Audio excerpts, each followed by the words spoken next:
Lucas. Vamos a mirar unos pasajes referentes a bautismo, al bautismo. ¿Qué significa bautismo? Bautismo.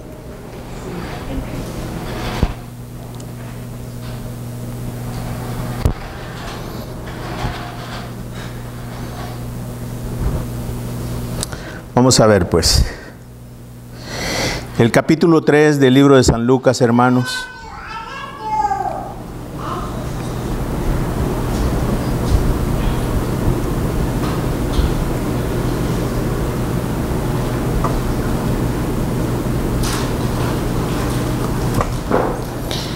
Vamos a leer del versículo 1. Dice: en el año 15 del imperio de Tiberio César, siendo gobernador de Judea Poncio Pilato, y Herodes, tetrarca de Galilea, y su hermano Felipe, tetrarca de Iturea, y de la provincia de Traconite y Lisanias, tetrarca de Abilinia. Estos nombres, hermanos, no están de más.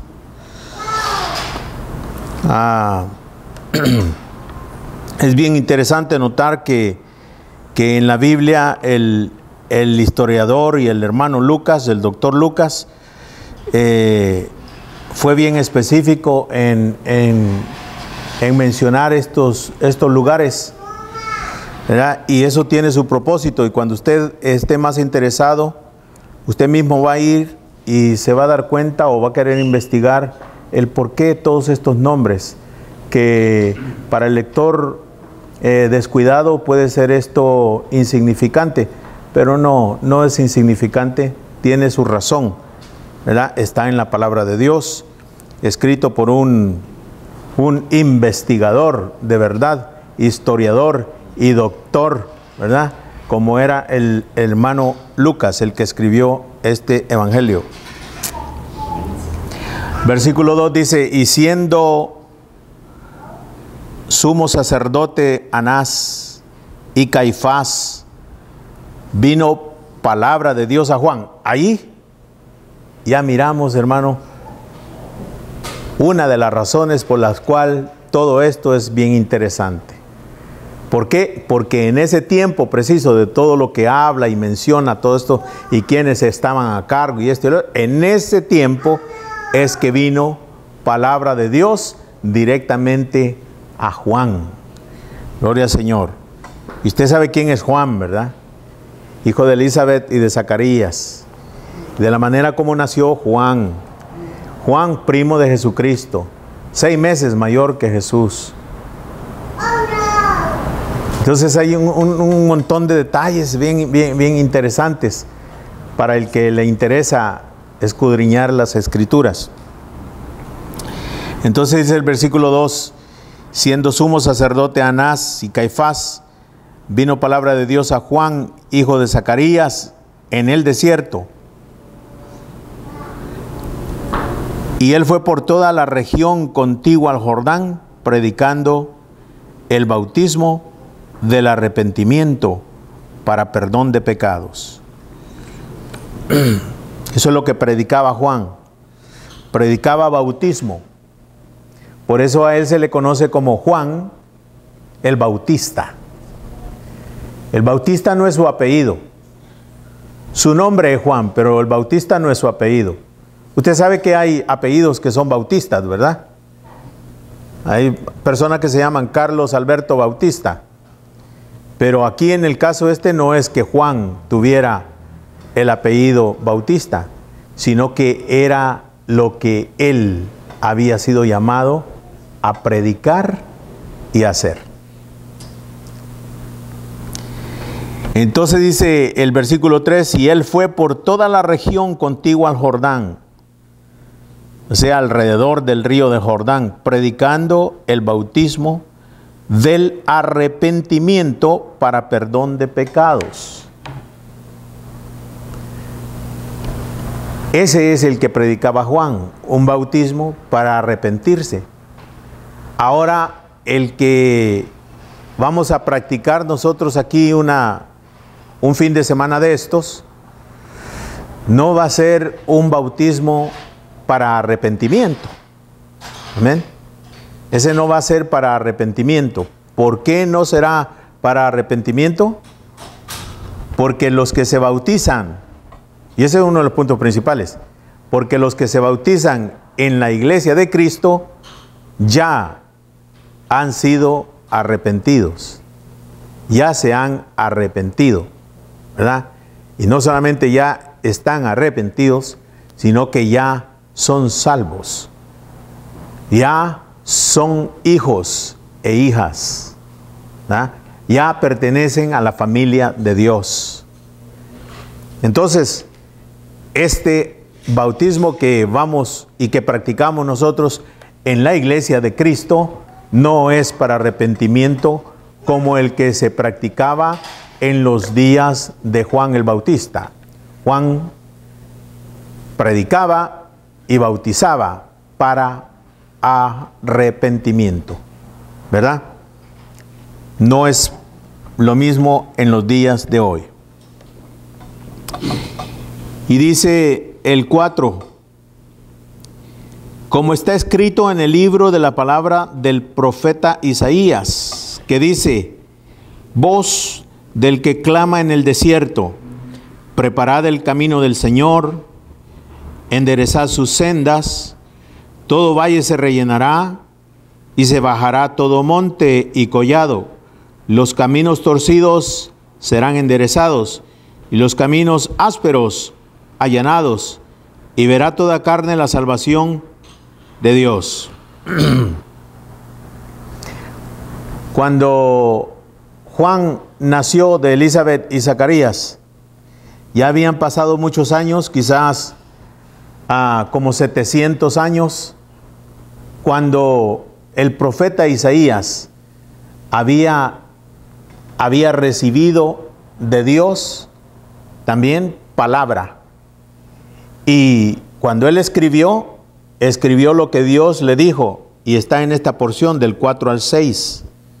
Eso es algo que el profeta, 700 años antes que Juan el Bautista naciera, él fue inspirado por el Espíritu de Dios para hablar de esta manera, que cuando ya Juan estaba en vida y predicando este bautismo para arrepentimiento, entonces ya esto ya se había convertido en una profecía cumplida.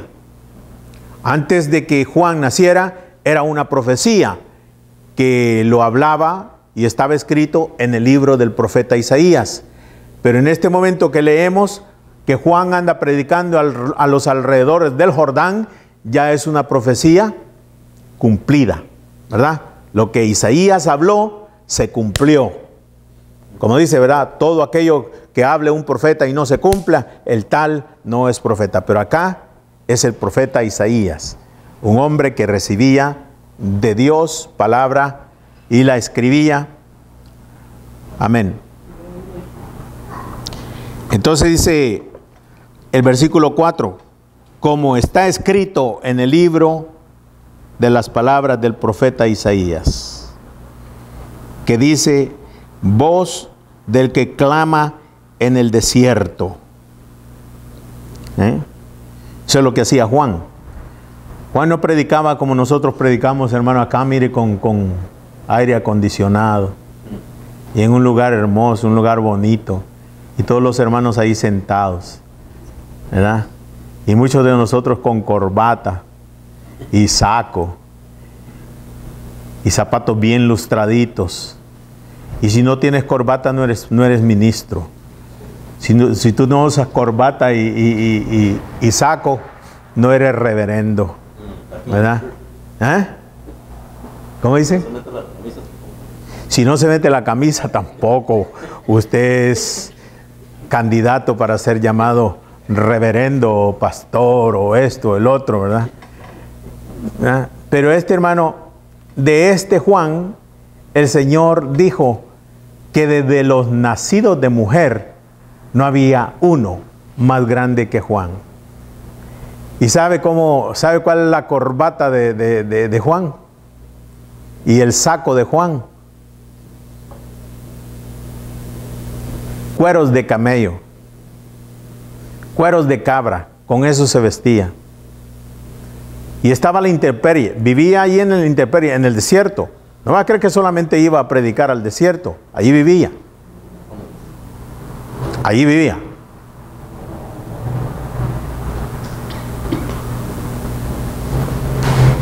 En el calor del día y en el frío de la noche. Las estrellas, hermanos, eran la luz. El aire era su aire acondicionado. El sol era el calentón o el heater de Juan el Bautista. No. ¿Sabe qué se alimentaba, hermano? ¿Sabe qué comía Juan? ¿Eh? Chapulines. No, Juan comía en el puro BJ's. En puro BJ's comía Juan. ¿Y cómo se llama el otro? Olive Garden. Red Lobster.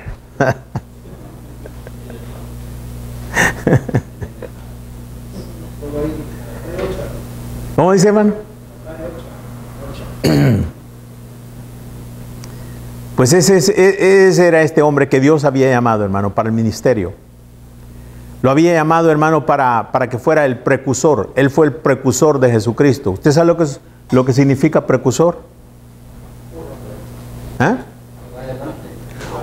Uno que va adelante anunciando, ¿verdad? Anunciando que viene una persona de verdad importante. Él no es importante. El importante es el que viene. Él viene anunciando de que viene, ¿verdad? De que viene alguien que de veras es sumamente importante, que todos necesitan estar atentos para la venida de Él. Entonces Juan era el precursor. Como por ejemplo, en los tiempos de hoy, vamos a traducirlo a los tiempos de hoy. Todos conocen a Billy Graham. Billy Graham es uno de los evangelistas más famosos y más usados por Dios en el siglo pasado. Ya en este siglo ya no, pero en el siglo pasado. Él fue tremendamente usado. Era un evangelista, hermanos, que iba a cualquier parte del mundo. Pero antes de que Billy Graham llegara a cierta ciudad, habían muchas personas que coordinaban la llegada de Billy Graham para su campaña. Entonces, de la manera como coordinaban es que hablaban con iglesias y reunían iglesias, hablaban con los pastores se ponían de acuerdo y unían muchas iglesias. Entonces, cuando Billy Graham llegaba, llenaban los estadios, ¿verdad? En su mayoría de puros hermanos. Y los hermanos invitaban gente que no conocía a Cristo y llevaban gente, y esa gente era a la que Billy Graham se dirigía más que todo, porque él era evangelista y su mensaje era un mensaje de salvación. Entonces, la gente que no conocía a Cristo, ¿verdad?, conocía a Cristo por medio de este trabajo que se hacía en equipo, en conjunto. El hermano decía, sí, llego a esa ciudad. Entonces todos los hermanos de esa ciudad se coordinaban coordinaban el trabajo para poder, el día que llegara el hermano, por 2 o 3 días de campaña, hubiera mucha gente que no conocía al Señor. Por la mayor parte era gente salva. Entonces, ellos eran como, por ejemplo, precursores de las campañas de Billy Graham. Un ejemplo, ¿verdad? Y eso es lo que hacen en realidad en este tiempo. Ahora, Juan el Bautista, fue el precursor de Jesucristo. Dios lo llamó para hacer este trabajo. Y entonces, ¿cuál era el trabajo? Aquí nos explica el Señor. Dice el versículo 4, como está escrito en el libro de las palabras del profeta Isaías, que dice, voz del que clama en el desierto.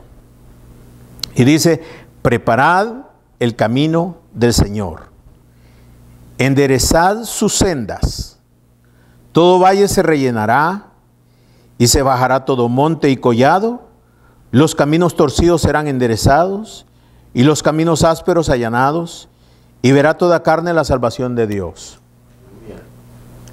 Otro tipo de precursores era cuando un rey iba a llegar a un pueblo, hermano, a una ciudad, ¿verdad?, donde nunca había llegado. Entonces, como nunca había llegado una persona importante a ese lugar, entonces vivían como podían vivir, sin camino, sin nada, sin preparaciones y sin nada. Pero cuando era anunciado que con mucha anticipación que el rey, ¿verdad?, de esa comarca iba a llegar, entonces los pueblecitos, hermano, empezaban a prepararse, a hacer caminos, a arreglar un poco el lugar donde vivían, ¿verdad?, para que el rey tuviera una buena impresión del lugar donde iba a llegar. Entonces, de lo que está hablando aquí, que se esforzaban por mejorar las condiciones del lugar donde iba a llegar el rey, porque el rey era importante, ¿verdad? Rey importante, y querían ellos agradarle por lo menos con el recibimiento que le iban a hacer, que fuera de lo más grato posible. Entonces, por eso el Señor habla de esta manera. Dice, vos del que clama en el desierto, preparad el camino del Señor. Preparadle el camino del Señor. Eso es lo que Juan está haciendo, hermano. Preparando el camino del Señor. ¿Y por qué habla entonces de todo valle se rellenará? Todo valle que se rellene. Y dice, y todo monte y collado que se baje. Los caminos torcidos que se enderecen.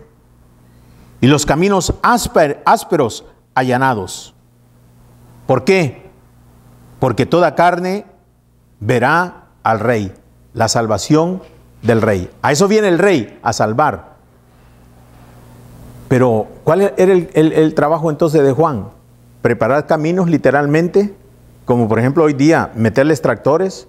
En ese tiempo, azadón y pala. No, ¿a qué entonces se está refiriendo? Cuando dice, todo valle se levante y todo monte se baje, y que los caminos torcidos sean enderezados, porque viene el rey, y para que toda carne esté a la expectativa y puedan ver y puedan experimentar, ¿verdad?, la belleza del rey, que la podemos traducir en salvación. ¿A qué se refería entonces Juan? ¿A qué está hablando? ¿Qué está hablando? Sería la condición espiritual de los que estaba hablando. ¿Qué será un valle? Un valle es que está abajo, ¿verdad? Bien abajo. Y una montaña es que está bien alta, ¿verdad? ¿Cuál es la condición del hombre cuando está demasiado bajo? Cuando su estima está demasiado baja. De humillación, ¿verdad? No es buena, ¿verdad? No es buena. Y por otra parte, ¿cuál es la condición de un hombre que está bien arriba y que se cree lo máximo? Altivez y orgullo. De eso precisamente está hablando el Señor en ese versículo. Ese es el trabajo que Juan está haciendo, hermano. Preparando el camino, o sea, preparando los corazones de los hombres, porque Cristo viene, porque el Rey viene. Entonces, que los corazones, en otras palabras, estén abiertas. No seas demasiado orgulloso, ¿verdad? ¿Qué tienes para que te enorgullezcas? ¿Qué tienes que no hayas recibido, dice el Señor, ¿verdad?, para que te sientas tan orgulloso? Otros están demasiado humillados. ¿Por qué? Sus estimas estaban demasiado bajas. Entonces, el trabajo de Juan precisamente era eso: nivelar el corazón de los hombres para que estuvieran preparados para la venida del Señor Jesús y pudieran ellos recibir la salvación de Cristo. ¿Cuándo vino Jesucristo? ¿Cuántos estaban todavía? Escucharon el mensaje de Juan, mas sin embargo todavía estaban en sus montañas, espiritualmente hablando, ¿verdad? Estaban muy soberbios y demasiado orgullosos y autosuficientes. Y por otra parte, otros estaban también muy abajo, con sus estimas demasiado bajas. Cristo vino para salvar a todos, mas sin embargo no todos fueron salvos, precisamente porque no pudieron escuchar con mucha atención el mensaje de Juan. Juan hizo su trabajo, pero la gente escuchó y otros no escucharon. Los caminos torcidos serán enderezados. Y esa todavía es la profecía de Isaías, ¿verdad? En Juan, como les dije antes, estaba ya cumpliéndose. Y verá toda carne la salvación de Dios. 7.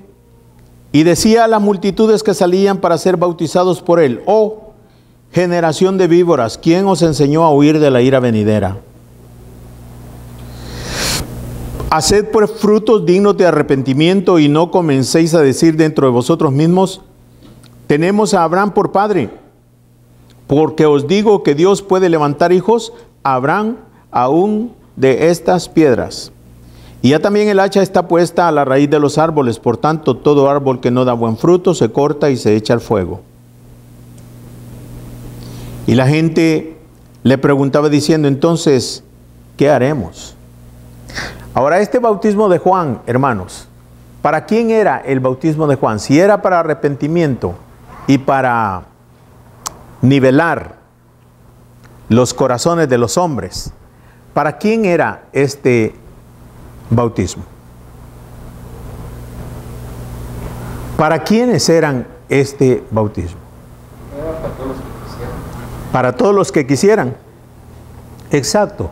El bautismo era para todos, porque todos necesitaban, ¿verdad?, una condición mejor para recibir a Cristo. O sea, en sus corazones, una condición mejor para recibir a Jesucristo. Pero usted sabe que en este tiempo, hermano, este bautismo era dirigido por los dirigentes religiosos, escribas, fariseos, saduceos y todos ellos. Este bautismo solo lo necesitaban los gentiles, o sea, los que no conocían a Dios. Los que querían acercarse a Dios tenían que venir y por medio del bautismo iban a acercarse al Señor y eran aceptados ya en los templos. Pero este bautismo no era considerado por los religiosos. Ellos ya estaban bien con Dios. Pero Juan les hace saber que no, que el profeta Isaías había hablado de él, ¿verdad? Y él era el precursor, pero no para un grupo exclusivo, como los gentiles, sino que para toda la gente, porque toda la gente necesitaba ponerse en sus corazones mejor, alcanzar una condición un poco mejor para la venida de Cristo. Porque si no encontraban esa condición de humildad, era imposible que sus corazones pudieran estar abiertos y reconocer a Cristo cuando viniera. Por eso Juan, cuando mira, ¿verdad?, que unos fariseos y escribas vienen, les dice: ¿quién les ha enseñado a ustedes? ¿Quién les ha enseñado a ustedes a huir de la ira venidera?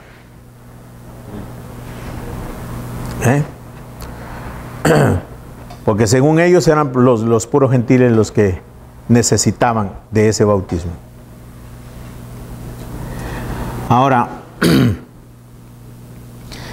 le dice: haced pues frutos dignos de arrepentimiento. ¿Cuáles serían entonces esos frutos dignos de arrepentimiento? Si usted ha puesto atención con lo que hemos estado hablando. ¿El bautismo? No. Los frutos dignos de arrepentimiento, ¿cuáles serían? Cambios en las actitudes que estaban... Exacto, los cambios en la actitud. Por ejemplo, si estabas muy arriba en un monte, ¿verdad? En un monte, espiritualmente hablando, o sea, la persona que se siente muy arriba es porque es muy altanera, muy orgullosa, muy autosuficiente y todo eso. Entonces ellos debían de reconocer y bajarse.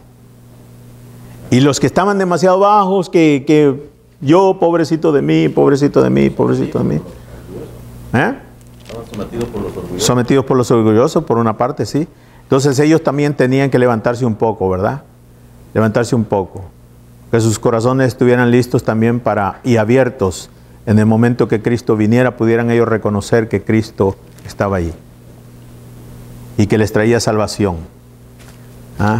Ese arrepentimiento no los salvaba, pero sí los preparaba para salvación cuando Jesús viniera. Ok, entonces dice el versículo 9, y ya el hacha está puesta a la raíz de los árboles, por tanto todo árbol que no da buen fruto será cortado y se echa en el fuego. Y la gente le preguntaba diciendo, entonces, ¿qué haremos? Y entonces Juan tenía la respuesta y decía, el que tiene 2 túnicas, dé al que no tiene. ¿Ok? ¿Qué haremos? ¿No saben lo que? Ok. ¿Tú tienes? Comparte con el que no tiene. Así de simple. ¿Verdad? Si tú tienes en abundancia, qué bueno, gloria a Dios. Que Dios te ha bendecido grandemente. Bueno, comparte con el que no tiene. ¿Qué más dice?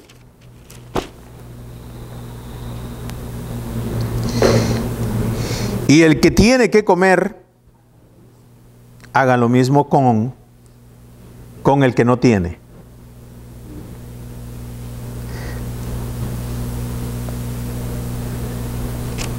Frutos, esos dices, son frutos dignos de una persona que se ha arrepentido. Si, como el bautismo era para arrepentimiento, ¿verdad? Entonces, si tú te bautizabas es porque estabas arrepentido de tu manera de ser. Y tu manera de ser, tu manera de vivir, podía haber sido bien baja o muy alta. Y tenías que ponerte a nivel, ¿verdad? Entonces, los frutos dignos de un arrepentimiento verdadero, eso es lo que predicaba Juan. Entonces dice, el que tiene, que comparta con el que no tiene. El que tiene que comer, que le dé gracias a Dios, pero que no solamente le dé lástima a la persona que no tiene, sino que comparta también lo mucho que tiene, lo mucho que ha recibido de Dios, que lo comparta con los que no tienen. Frutos dignos de arrepentimiento. Ahora, vinieron también unos publicanos para ser bautizados. ¿Quiénes son los publicanos? ¿Recuerdan ustedes, hemos explicado quiénes eran los publicanos? El IRS, ¿verdad? Actual, IRS. Pero en sí, ¿quién era un publicano? Porque un publicano no era cualquier persona. Era un judío vendido a Roma. O sea, era un judío, que conocía, que Dios le había dado el privilegio y le había confiado los oráculos divinos, o sea, la palabra de Dios, el conocimiento de Dios, se lo había confiado a los judíos. Y los publicanos eran parte de los judíos. Pero estos judíos, hermano, eran tan ambiciosos y tan egoístas que se habían vendido al país que los había invadido, ¿verdad? Para extorsionar, porque Roma extorsionaba al pueblo judío por medio de los mismos judíos. Y estos judíos eran llamados publicanos. ¿Qué?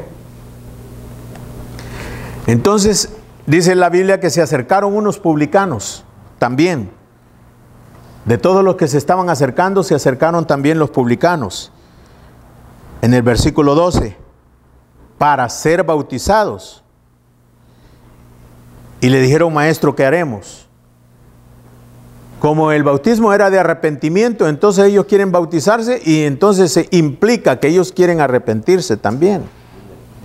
Pero si se van a arrepentir, no pueden continuar haciendo lo que están haciendo, ¿verdad? Porque entonces no tendrían frutos dignos de ese arrepentimiento que iban a demostrar públicamente. All right? Entonces les dice, ¿qué haremos? Preguntan ellos. Sencillo, les dice Juan. El versículo 13. No veo Biblias, que lean Biblias ni nada. ¿Qué pasa, iglesia? Oh, ¿está ahí? All right. Good. Versículo 13. Él les dijo, no exijáis más de lo que os está ordenado. Ahora, ¿qué era lo que estaba ordenado? Taxes. Sí, no, pero ¿qué era lo que estaba ordenado? Colectar impuestos. ¿Verdad? Colectar impuestos, pero con medida, ¿verdad? Ahora, ¿quién había ordenado eso? Roma. Pero entonces, ¿por qué eran tan odiados los publicanos? Se robaban, colectaban más de la cuenta. Pero, ¿por qué? ¿Por qué lo hacían?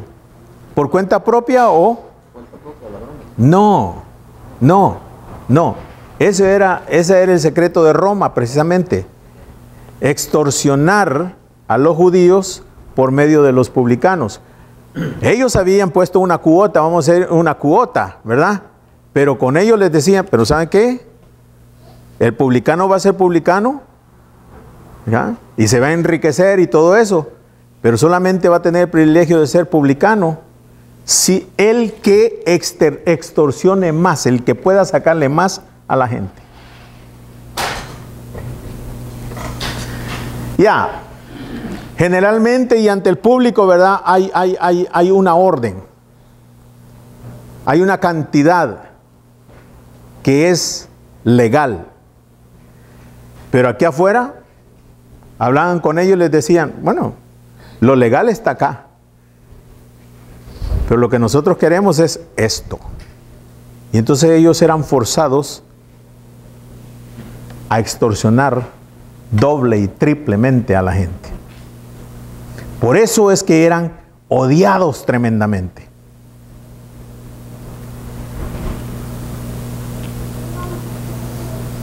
Porque tú odias al gobierno de los Estados Unidos cuando te quita el 10%.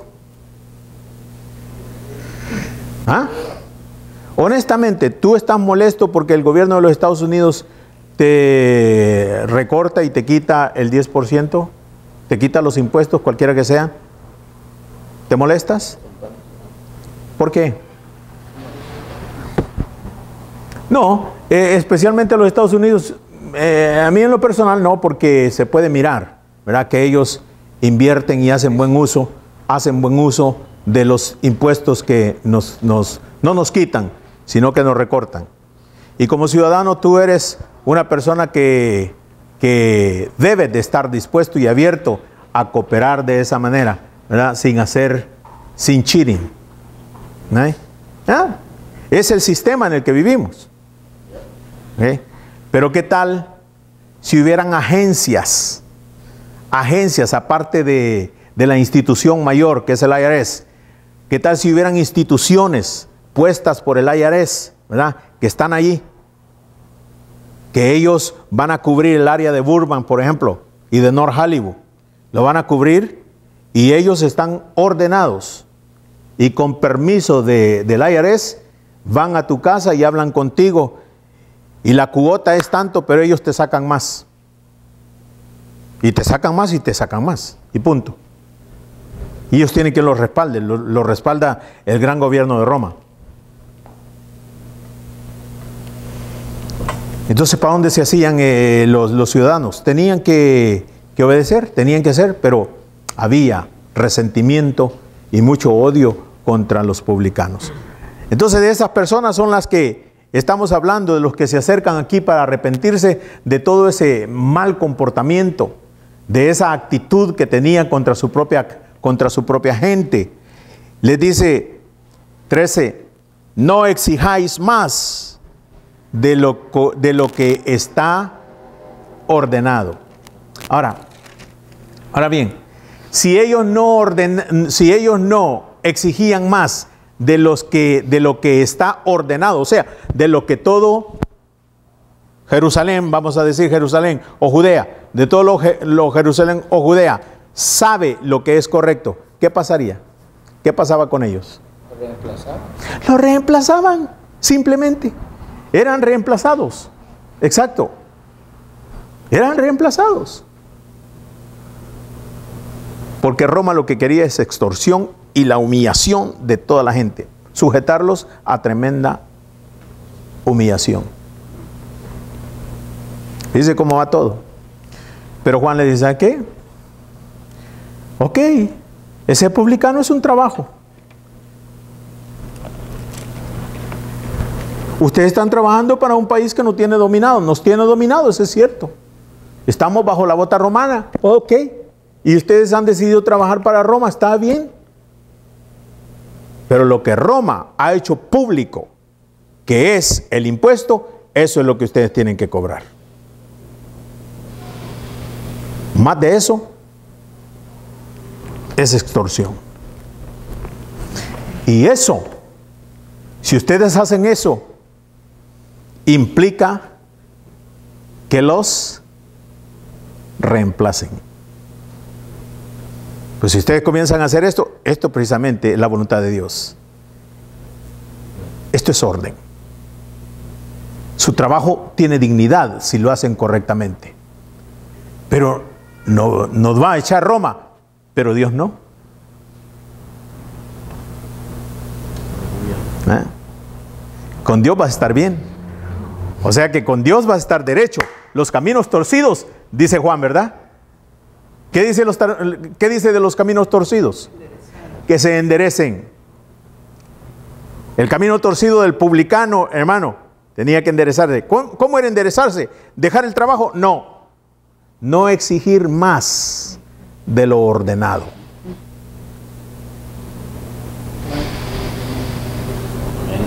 Bautismo de arrepentimiento, hermano.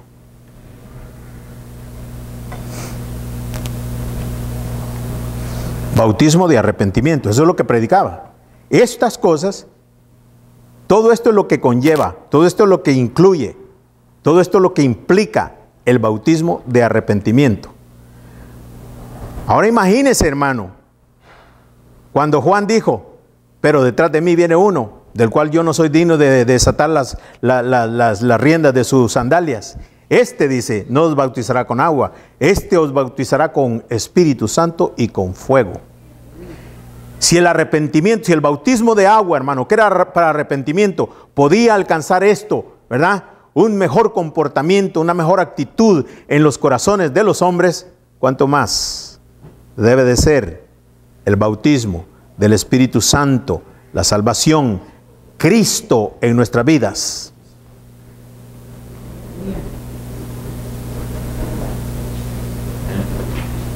Amén.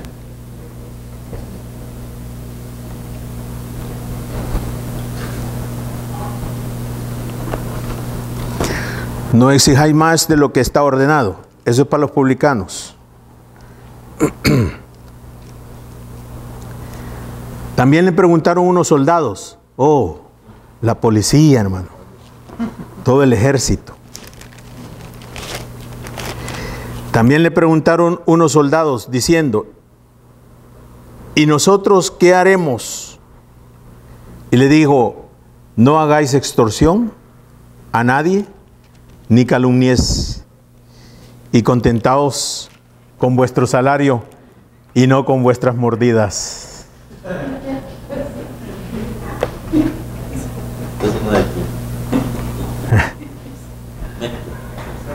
Esto no es nuevo, ¿verdad?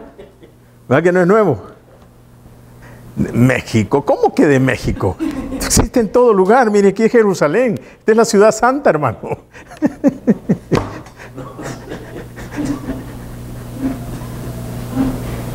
No, es que no se trata de una nación, se trata del corazón, ¿verdad? Se trata del corazón, eso es lo que Jesucristo dijo. ¿De dónde vienen las guerras? ¿De dónde vienen los adulterios? ¿De dónde viene, de dónde viene el homosexualismo? ¿De dónde vienen los robos? ¿De dónde viene todo lo malo, hermano? ¿De dónde viene? ¿De dónde viene? ¿De las pandillas? No. No. ¿De dónde viene lo corrupto, hermano? La corrupción, ¿de dónde es que viene? Del corazón del hombre. El Señor dijo, no lo que entra al hombre lo contamina. ¿Qué es lo que contamina al hombre? Lo que sale. lo que sale del corazón del hombre, eso es lo que contamina al hombre. ¿Ah?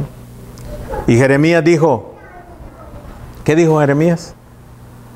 Perverso, digamos así, es el corazón más que todas las cosas. Perverso y engañoso y perverso es el corazón, ¿verdad? Más que todas las cosas, ¿quién podrá entenderlo?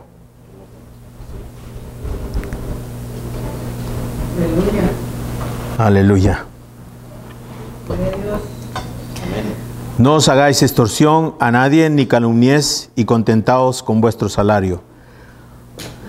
Y como el pueblo estaba en expectativa, preguntándose todos en sus corazones, si acaso Juan sería el Cristo, respondió Juan diciendo a todos, yo a la verdad os bautizo en agua, pero viene uno más poderoso que yo, de quien no soy digno de desatar la correa de su calzado. Él os bautizará en Espíritu Santo y fuego.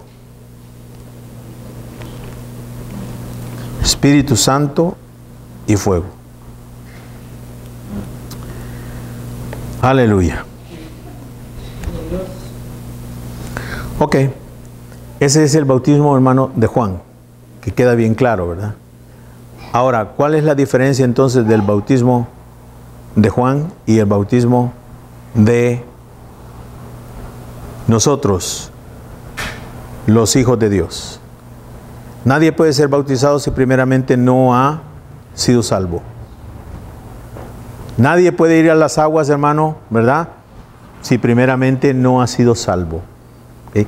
Esta gente estaba yendo a las aguas por medio de Juan cuando eran salvos.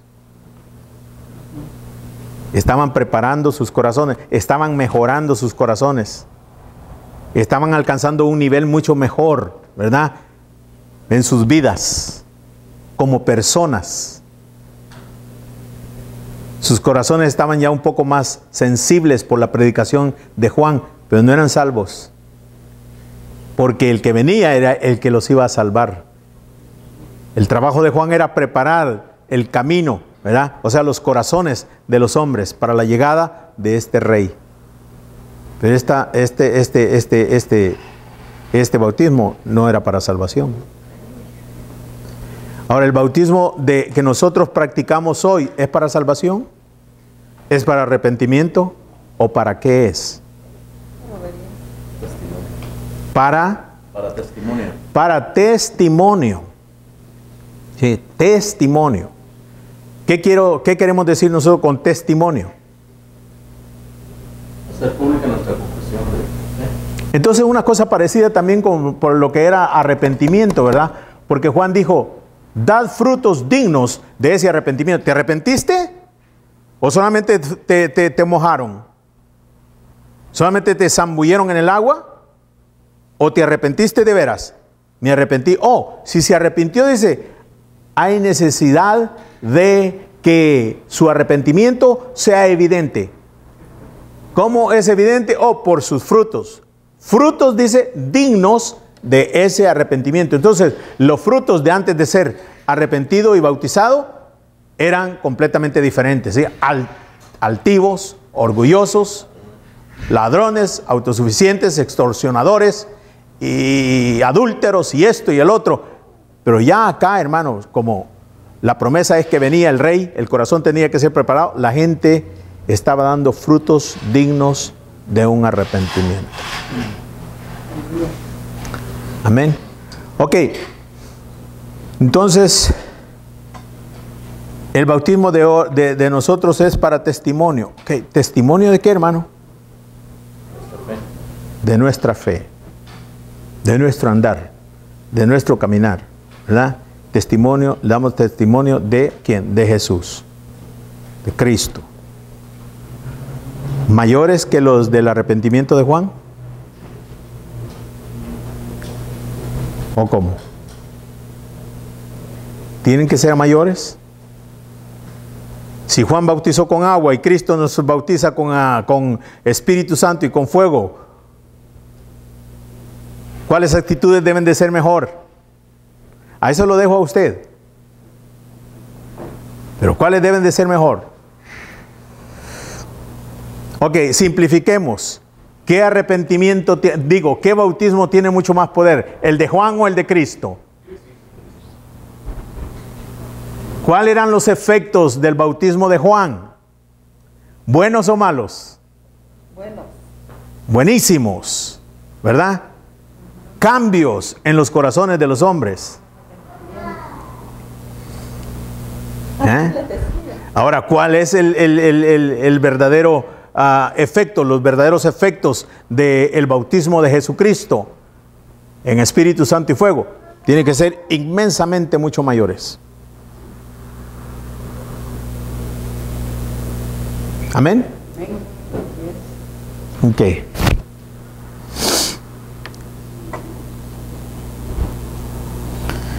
Vamos entonces y miremos un ejemplo de estos, hermanos, en el capítulo 8 de Hechos. Un ejemplo del bautismo de uno que se bautiza después de que Jesucristo ya ha ido a la cruz, ha resucitado y ha ascendido y está sentado a la diestra del Padre.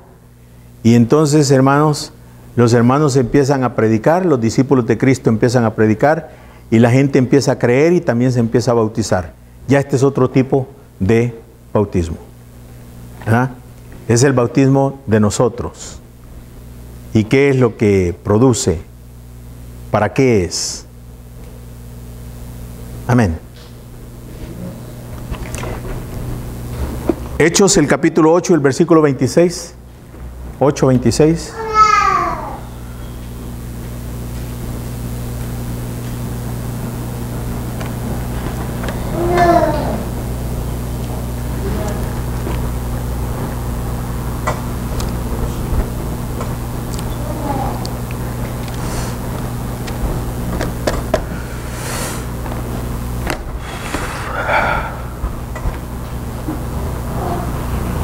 ¿Cuánto han visto ángeles?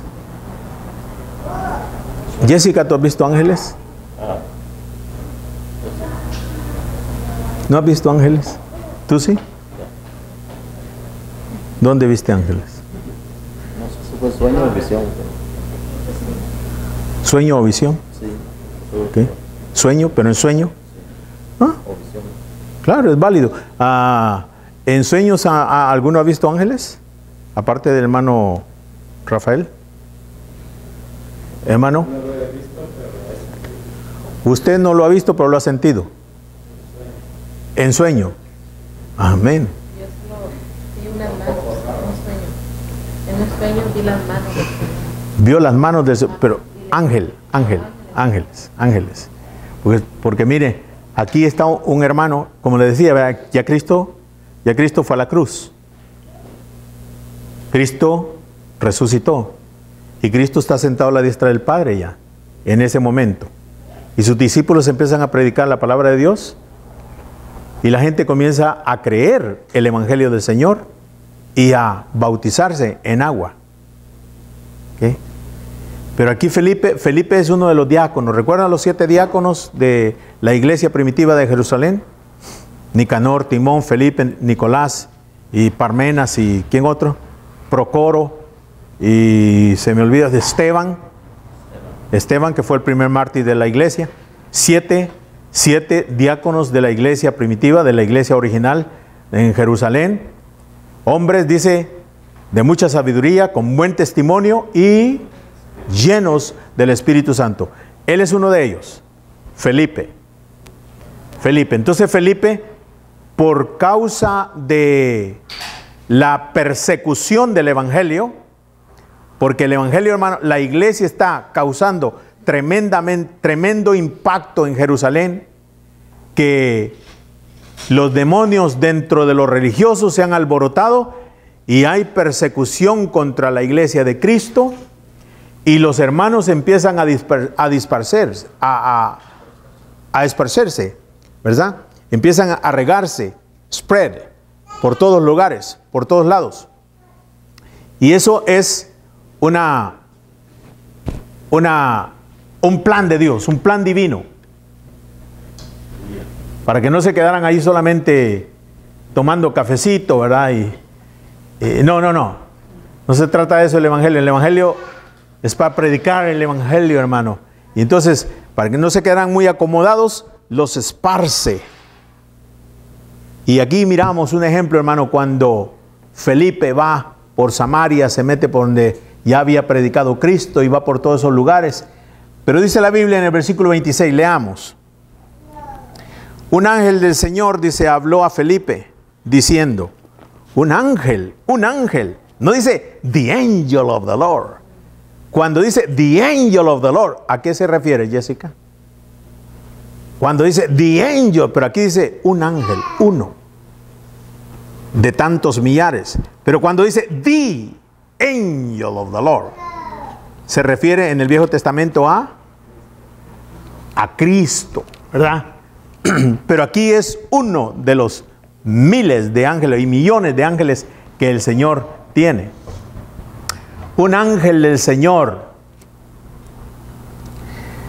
habló a Felipe diciendo, levántate y ve hacia el sur por el camino que desciende de Jerusalén a Gaza, el cual es desierto.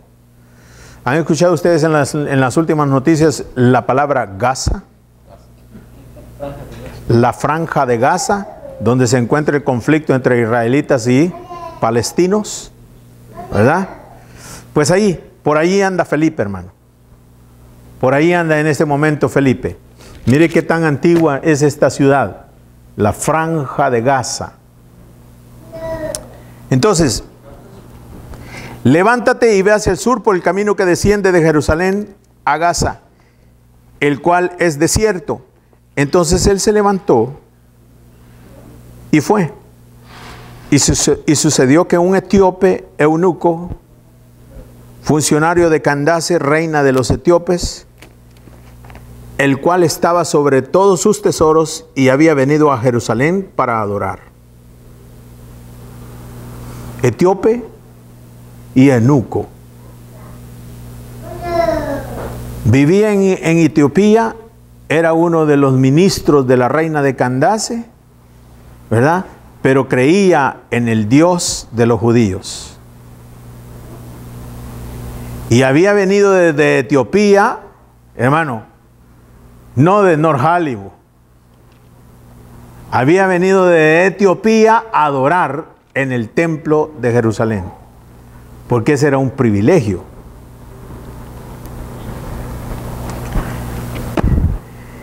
Y entonces,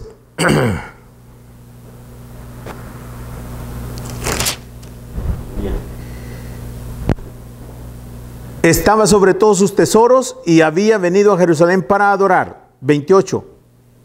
Y después de adorar, volvía sentado en su carro, leyendo al profeta Isaías.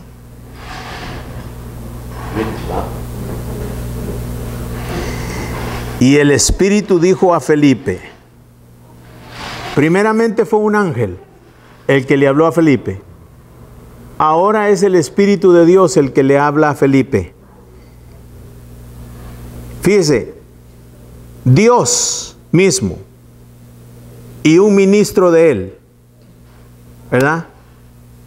Interesados, hermano, por un negrito.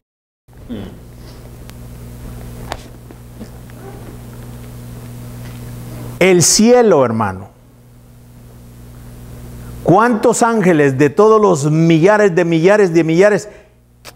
hubiesen querido venir a hacer ese trabajo que ese al cual el Señor escogió vino? Lo que nos dice, hermano, que no solamente él lo sabía, sino que son millares y millares y millares, hermano, de ángeles que saben de este negrito que ha llegado a adorar, con necesidad espiritual profunda, que no tiene lo que muchos desprecian. No lo tiene.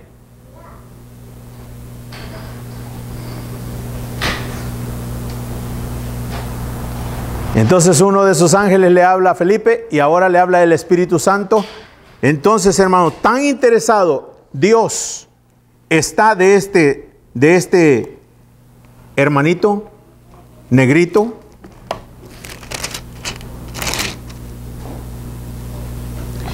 Que en el versículo 28 dice, volvía sentado en su carro y leyendo al profeta Isaías 29, y el Espíritu dijo a Felipe, acércate y júntate a ese carro.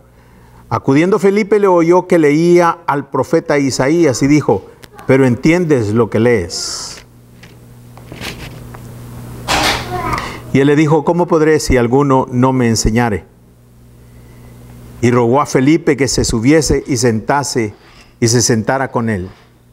El pasaje de la Escritura que leía era este: como oveja a la muerte fue llevado, y como cordero mudo delante del que lo trasquila, así no abrió su boca.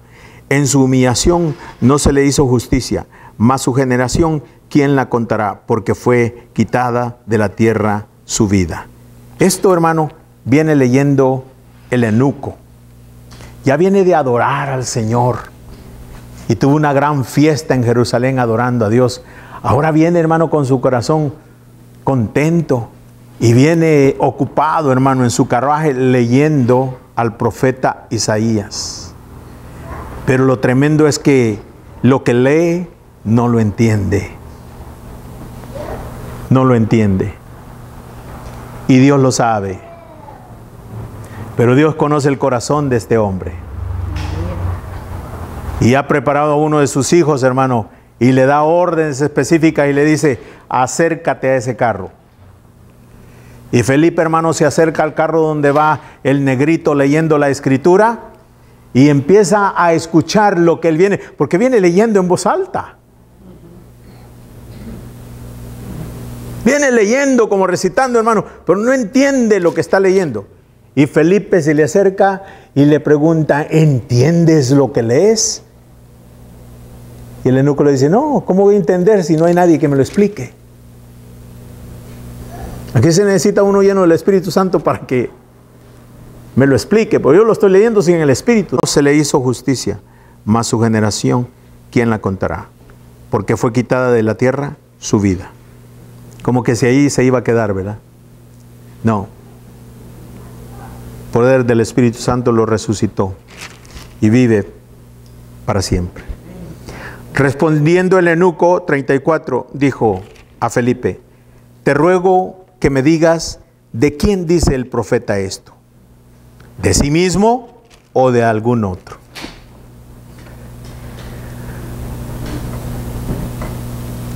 De sí mismo o de algún otro. De algún otro, ¿verdad? ¿Y quién era ese algún otro?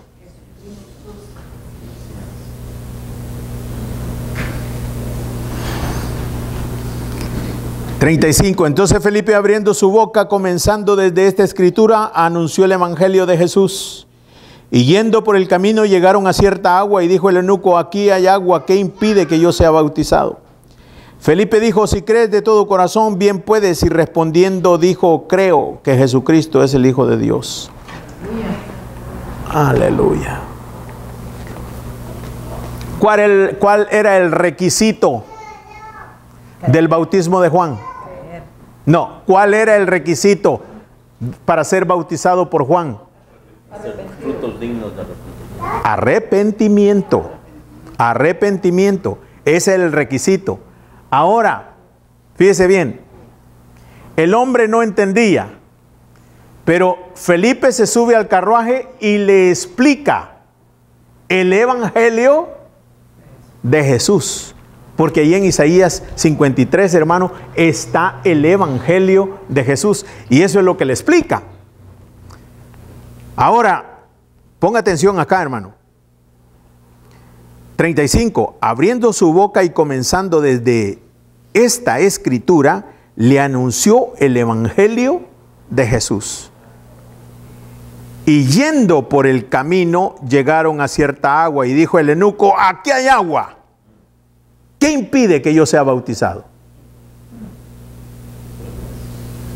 Y Felipe le dijo, si crees de todo corazón, bien puedes. Respondiendo el eunuco dijo, creo que Jesucristo es el Hijo de Dios.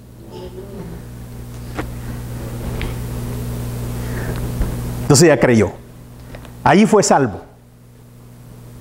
¿Cuál es el requisito entonces para ser bautizado hoy? Creer que Cristo es el Hijo de Dios.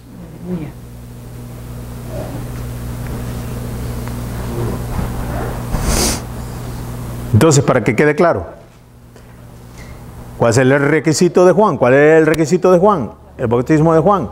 ¿Cuál es el requisito de hoy? Creer que Jesucristo es el Hijo de Dios. Ya miramos los cambios que causa, los efectos que causa uno y los efectos que está supuesto a causar uno que es superior al bautismo de Juan.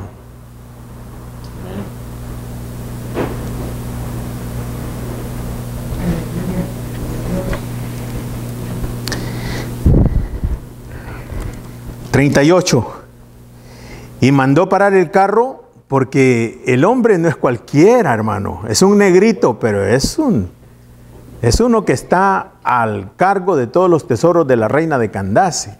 Él trae su séquito. Lo que quiero decir es que trae gente, hermano, un equipo de gente con él, que lo vienen atendiendo y lo vienen sirviendo y lo vienen cuidando y lo vienen... Bueno, es mucha gente. Allá hay dinero, mucho dinero de por medio, pero también hay mucha humildad de por medio, hay mucho reconocimiento del Dios de los cielos, Dios que conoce el corazón, hermano, ¿verdad? Este hombre es conocido en el cielo por muchos ángeles. El Señor envía un ángel y también envía, hermano, le envía a uno de sus siervos que han puesto su corazón total y completamente para el Señor, ¿verdad? Para predicar su palabra, su evangelio. Lo envía porque lo conoce la necesidad grande del eunuco. Entonces el 38 dice, y mandó parar el carro, y descendieron ambos al agua, Felipe y el eunuco, y le bautizó. Cuando subieron del agua, hasta allí llegó el ministerio de Felipe en cuanto a este negrito, ¿verdad? Ahí se terminó, ahí cumplió el propósito, se cumplió el propósito. La misión de Felipe se termina ahí con este señor. ¿Y qué pasa? Pasa algo extraordinario. Porque dice, cuando subieron del agua, el Espíritu del Señor arrebató a Felipe. Y el eunuco no le vio más. Fue arrebatado. De una manera extraordinaria. Yo no puedo explicarlo cómo. Ni me voy a atrever a eso porque ese no es mi trabajo. Pero aquí dice que el eunuco, que tienen horas, yo creo, hablando, platicando, van al agua, es bautizado por Felipe y tú, y de repente Felipe es arrebatado por el Espíritu Santo y el eunuco dice, no lo vio más, tampoco lo oyó. Pero ¿sabe una cosa? Que el eunuco ahora regresa ¿cómo? Gozoso, gozoso. Regresa, hermano, y sigue su camino gozoso. Aleluya. Porque fue bautizado. ¿Cómo fue bautizado? ¿Con agua? Pero también con agua. Fue bautizado con agua. Y con el Espíritu Santo y con fuego. Aleluya. Y sigue su camino, dice, gozoso. Ahora este hombre fue el que llevó el evangelio, hermano, a Etiopía y a todos esos lugares de África. Qué lindo, ¿verdad? Hermano, y solamente nos alcanzó para ver dos escrituras en este día, pero continuaremos porque vamos a tener bautismos pronto. No sé si la próxima semana, pero ya dentro de estos días vamos a tener ya bautismos, ¿ok? Lo vamos a hacer aquí pero ya para ese día yo creo que ya vamos a haber cubierto todo lo que es respecto al bautismo. Espero que haya aprendido un poquito del Espíritu de Dios, porque ese es el propósito de reunirnos aquí, que Cristo sea revelado en nuestros corazones cada día más por el Espíritu Santo de Dios. Amén. Amén. Amén. Gloria a Dios. Póngase de pie entonces.